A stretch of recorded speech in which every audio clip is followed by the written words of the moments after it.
né? E a gente pode apontar como o gremlin inicial, digamos, aí, uma portaria, uma resolução do Conselho Nacional do Ministério Público em 2023, que criou o que a gente chama de licença compensatória, né? Cada lugar dá um nome para isso, mas a gente acaba reduzindo aqui na Transparência Brasil, pelo menos para fins de entendimento, como licença compensatória, que é essa ideia de que para cada trabalho a mais que se faz, ou função que se acumula, ou acervo, como chamam, né, o judiciário, de processos que você acumula, você deve ganhar alguns dias de folga. O Ministério Público, o Conselho Nacional do Ministério Público, em 2023, editou uma resolução dizendo que, em vez de tirar as folgas devidas, no caso, os procuradores podem vender essas folgas, receber isso em dinheiro, e isso vem como indenização. Como o Chalders explicou ali, não é uma coisa que está sujeita ao teto constitucional nem ao imposto de renda. Então, é basicamente um ganho completo a mais. E isso foi se espalhando como gremlins ou como um câncer pela administração pública. Então, você tem o judiciário que, num argumento de paridade de carreiras, o Ministério Público instaura também este benefício. E aí, na sequência, você tem também o Senado, você tem procuradores do Estado de São Paulo, do município de São Paulo, agora você tem o Tribunal de Contas da União e, na sequência, tudo indica que haverá também a Câmara dos Deputados.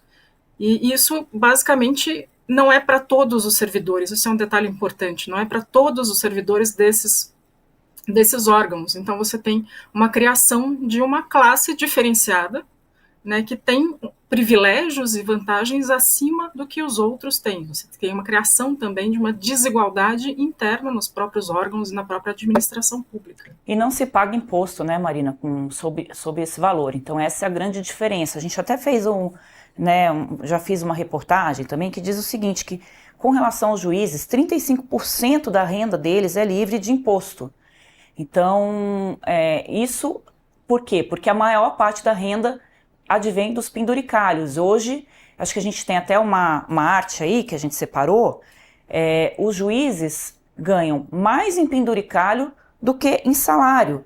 Né? Em 2024 foram 5,4 bi em salário, que foi pago, e 7 bi em penduricalho.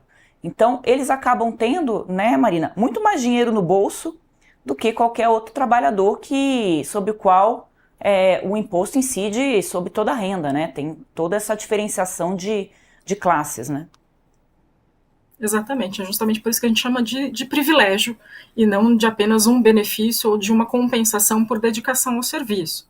É óbvio que servidores públicos, especialmente, né, as pessoas envolvidas no sistema de justiça, elas têm que ter uma remuneração que corresponda ao tamanho da responsabilidade delas, ao tamanho, à complexidade da função. Isso não se discute. O que se discute é justamente o quanto isso é desproporcional, excessivo e vai também contra o princípio da economicidade nos cofres públicos, na administração pública, porque isso não é apenas um ganho individual de cada um desses servidores ou desses membros, mas também gera custos aos cofres públicos. Né? E de onde sai um custo tem alguma outro ajuste ali tem que ser feito. E isso é uma coisa que poucos deixam claro.